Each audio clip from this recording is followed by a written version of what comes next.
Assalamualaikum warahmatullahi wabarakatuh. Kembali lagi di channel Busur Geo dalam media pembelajaran geografi. Pada video kali ini kita akan membahas tentang tenaga pembentuk muka bumi, vulkanisme. Simak videonya sampai selesai ya. Vulkanisme adalah peristiwa yang berhubungan dengan magma yang keluar mencapai permukaan bumi melalui retakan dalam kerak bumi. Kata vulkan berasal dari volcano, suatu kawah gunung api di Kepulauan Lipari di lepas pantai Italia. Juga berkaitan dengan nama dewa api bangsa Yunani, Vulcanus. Istilah-istilah vulkanisme. Ada vulkanologi. Vulkanologi adalah ilmu kebumian yang mempelajari gunung api. Kemudian ada kawah. Kawah adalah lubang pada tubuh gunung api sebagai tempat keluarnya magma. Kemudian kawah yang cukup besar disebut kaldera. Bila kaldera terisi air yang cukup banyak, maka akan terbentuk danau kawah atau danau vulkanik. Kawah dan kaldera yang ada di Indonesia antara lain ada kawah Takuban Perahu, Jawa Barat, kemudian ada kawah Gunung Tengger, Jawa Tengah, dan kaldera Gunung Batur, Bali. Kemudian ada magma. Magma adalah materi kental yang terbentuk di dalam kerak bumi. Vulkanisme atau gunung api. Vulkanisme adalah berbagai fenomena yang berkaitan dengan gejala magma ke permukaan bumi. Nah, gejala vulkanisme ini dibedakan menjadi dua, yaitu ada intruksi magma, ada ekstrusi magma. Nah, intruksi magma adalah peristiwa penyusupan di antara dua litosfer. Kemudian ada ekstrusi magma adalah proses keluarnya magma ke permukaan bumi.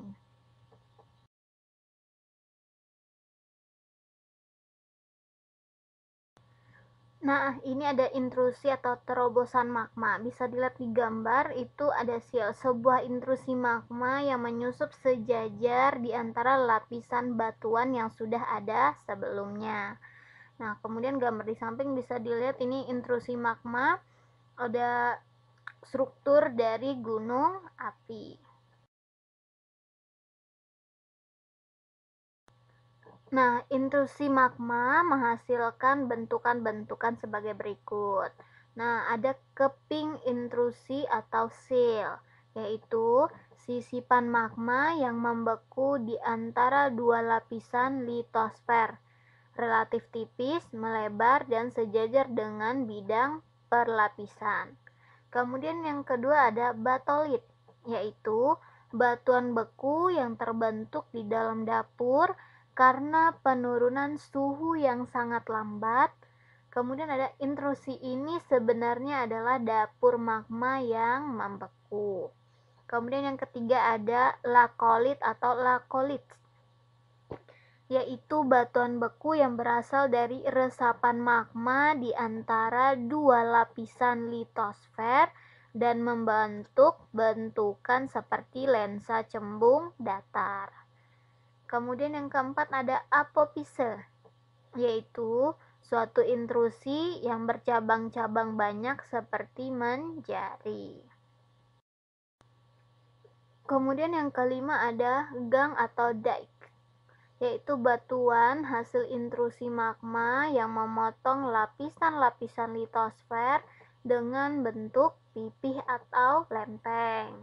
Kemudian yang keenam ada diatrema, yaitu batuan pengisi pipa letusan berbentuk silinder mulai dari dapur magma sampai ke permukaan bumi. Kemudian yang ketujuh ada lapolit, yaitu batuan beku intrusi yang mendesak lapisan di atas dan di bawahnya menjadi bentuk bikonveks. Kemudian yang kedelapan ada pakolit, yaitu jenis batuan beku intrusi yang mendesak lapisan di bawahnya sehingga membentuk suatu bentukan lensa datar cembung.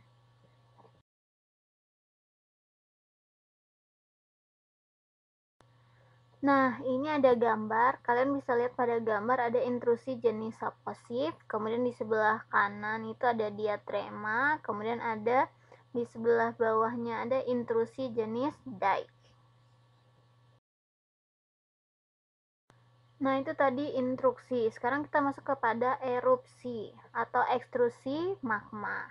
Berdasarkan banyaknya celah pada permukaan bumi, waktu magma keluar, erupsi dibedakan menjadi dua macam, yaitu erupsi linear dan erupsi sentral. Nah, bisa digambar, bisa kalian lihat.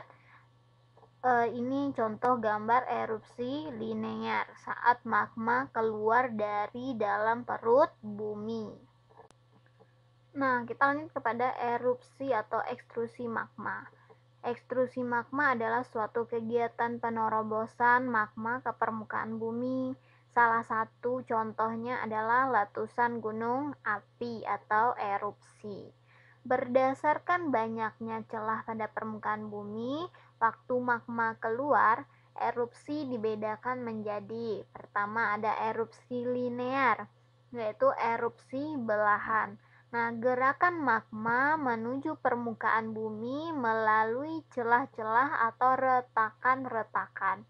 Magma yang dikeluarkan dari gunung api tersebut bersifat sangat encer dan menutupi wilayah yang sangat luas.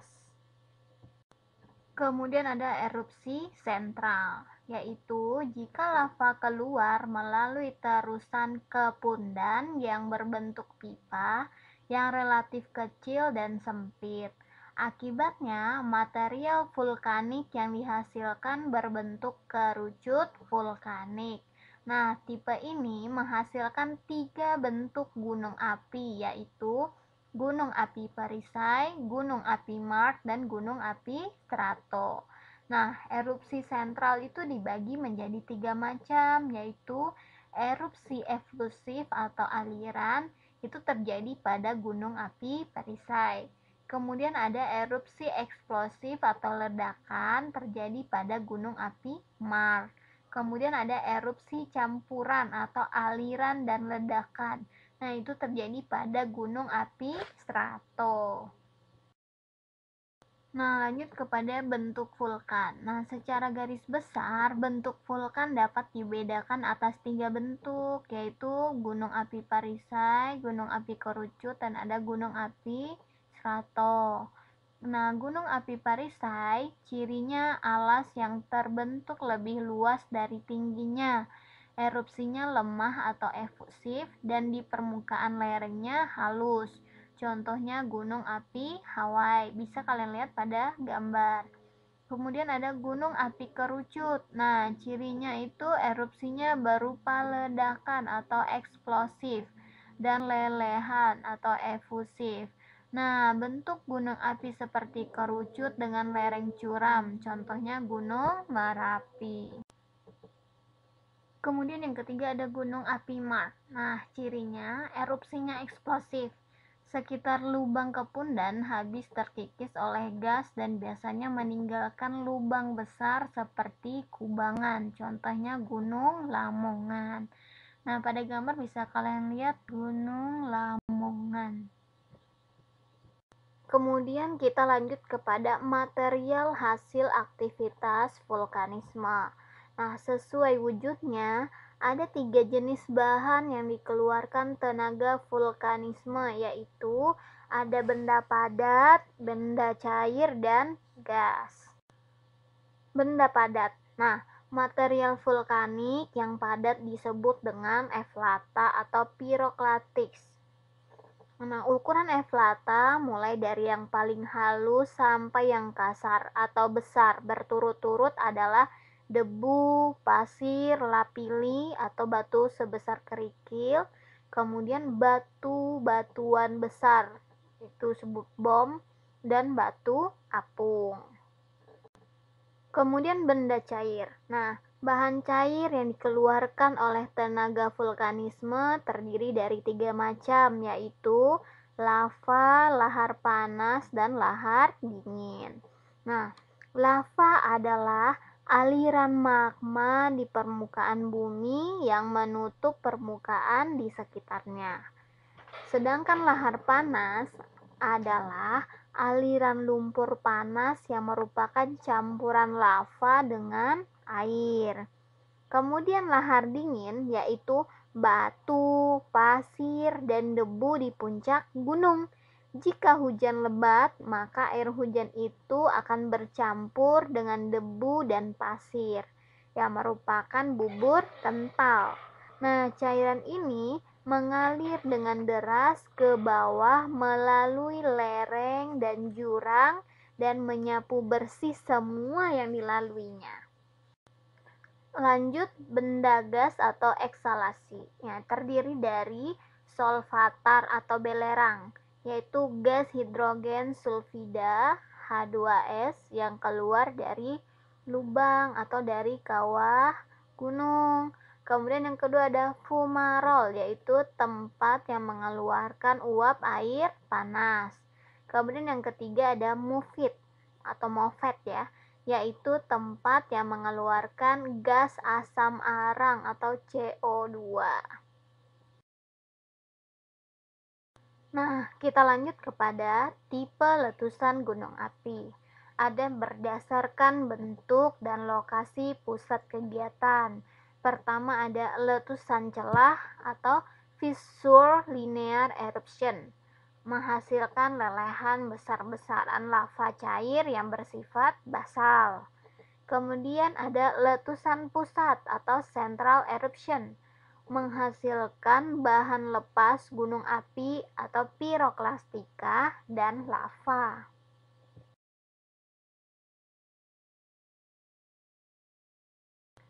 Kemudian berdasarkan lokasi pusat kegiatan menurut Treatment tahun 1962 dibagi menjadi 4.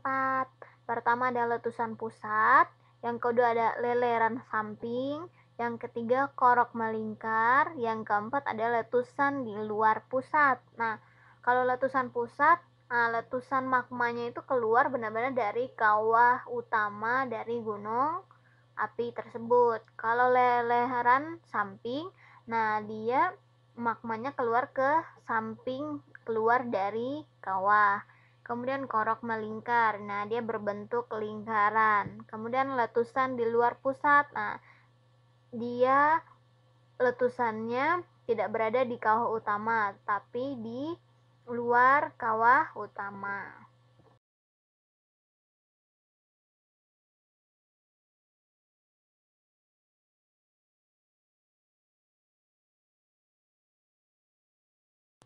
Nah, ini tipe-tipe letusan gunung api menurut Escher. Ada tipe Hawaii, ada tipe Stromboli, ada tipe Volcano, ada tipe Merapi, ada tipe Pele, dan ada tipe Vincent, dan ada tipe Peret. Nah, pada gambar bisa kalian lihat bentuk dari bagaimana letusan gunung berapi. Escher membuat klasifikasi letusan gunung api yang didasarkan pada besarnya tekanan gas, derajat kecairan magma, dan kedalaman dapur magma, sehingga melahirkan tipe-tipe letusan gunung api. Nah, ini bedanya. Dari segi lava, itu lavanya cair encer, itu tipe Hawaii dan tipe Stromboli. Kemudian tipe Paret. Kemudian lavanya cair kental itu adalah contoh dari gunung tipe vulkano lemah, kemudian juga tipe Peret. Kemudian kalau lavanya kental, nah itu biasa terdapat pada tipe Merapi, tipe St. Vincent, dan tipe Pele. Kemudian dari segi tekanan gasnya, nah kalau tipe Hawaii, tipe Merapi itu rendah, sedangkan tipe Stromboli, tipe Vulcano, dan tipe Vincent itu tekanan gasnya sedang. Kemudian Kalau tekanan gasnya tinggi itu contoh tipe Pele dan tipe Peret. Yang sangat tinggi ada tipe Peret atau Velius, ini tahun 1906. Kemudian contohnya lagi ada Gunung Krakatau tahun 1883. Nah, dari segi kedalaman magmanya, tipe Hawaii, tipe Merapi ini sangat dalam. Kemudian dari segi kedalaman magma yang dangkal itu ada tipe Stromboli, tipe Vulcano lemah, dan tipe Vincent. Kemudian dari kedalaman magma dalam itu contohnya tipe Pele. Kemudian menurut aktivitasnya, nah gunung api dapat dibagi menjadi 3 golongan, yaitu gunung api aktif, ada gunung mati, dan ada gunung istirahat. Nah gunung aktif yaitu gunung api yang masih bekerja, yang kawahnya selalu mengeluarkan asap, gempa, dan letusan, misalnya gunung Merapi. Kemudian yang kedua ada gunung mati, yaitu gunung api yang sejak tahun 1600 sudah tidak meletus lagi. Misalnya Gunung Patuha dan Gunung Sumbing.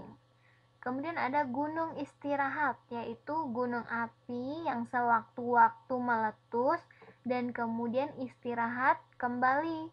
Misalnya Gunung Ciremai dan Gunung Kelut. Kita lanjut kepada gejala-gejala gunung api akan meletus. Nah, biasanya terjadi getaran bumi atau kita bisa merasakan yang namanya gempa. Kemudian suhu di sekitar kawah naik. Kemudian sumber air tiba-tiba kurang atau kering. Kemudian terdengar suara gemuruh. Kemudian binatang di puncak turun ke lereng. Kemudian pohon-pohon di sekitar kawah mengering. Nah, itu gejala-gejala gunung api akan meletus. Nah, itu tadi gejala sebelum terjadinya letusan gunung Merapi atau sebelum terjadinya erupsi. Nah, sekarang kita masuk kepada gejala pasca vulkanik atau post vulkanik. Nah, gejala pasca vulkanik merupakan gejala yang masih terdapat dari sisa aktivitas vulkanisme pada gunung api mati atau gunung api beristirahat. Nah, gejalanya tersebut antara lain adanya sumber air panas, kemudian adanya sumber air mineral, kemudian ada geyser atau mata air yang memancarkan air panas secara periodik, kemudian sumber gas, kemudian muncul fumarol, uap air panas, kemudian ada solvatar yaitu gas hidrogen sulfida. Kemudian ada pengaruh vulkanisme yang menguntungkan. Nah, atau ibaratnya dampak positif dari vulkanisme ya. Nah, gunung api merupakan daerah penangkapan hujan. Kemudian abu vulkanik bersifat menyuburkan tanah pertanian. Kemudian hancuran bahan vulkanis mengandung unsur hara. Kemudian menghasilkan bahan galian seperti belerang, perak, dan lain-lainnya. Kemudian hutan di daerah gunung api berfungsi menahan erosi serta menyimpan air hujan. Nah, ini pengaruh vulkanisme yang merugikan atau dampak negatif dari vulkanisme. Pertama ada letusan gunung api merusak lahan pertanian. Kemudian hujan abu merusak semua yang dilaluinya. Yang ketiga, lahar panas bersifat merusak kehidupan. Kemudian yang keempat, awan panas merusak kehidupan. Kemudian yang kelima ada lahar dingin mendangkalkan sungai. Kemudian gas beracun mematikan manusia dan gelombang pasang. Nah, lanjut ada usaha-usaha mengurangi bahaya gunung berapi. Pertama, membuat terowongan-terowongan air pada kepundan yang berdanau. Kemudian mendirikan pos-pos pengamatan di sekitar gunung berapi. Kemudian mengungsikan penduduk yang bertempat tinggal di lereng-lereng gunung berapi yang akan meletus.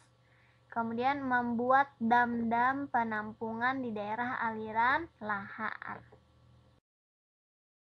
Nah, ini tugas untuk pertemuan minggu ini. Pertama, tulislah dan catat di buku catatanmu materi hari ini di video tentang tenaga pembentuk muka bumi vulkanisme.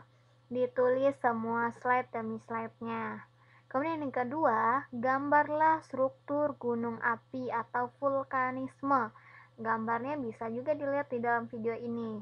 Kemudian hasilnya silahkan difoto, kemudian di-convert ke PDF, lalu di-upload di Google Classroom. Kuis jangan lupa di-screenshot, kemudian di-upload bersamaan dengan tugasnya. Nah, itu penjelasan singkat tentang vulkanisme, tenaga pembentuk muka bumi. Vulkanisme atau vulkanik atau gunung berapi. Nah, semoga videonya bisa bermanfaat dan bisa dimengerti. Sampai ketemu lagi pada pertemuan berikutnya. Assalamualaikum warahmatullahi wabarakatuh.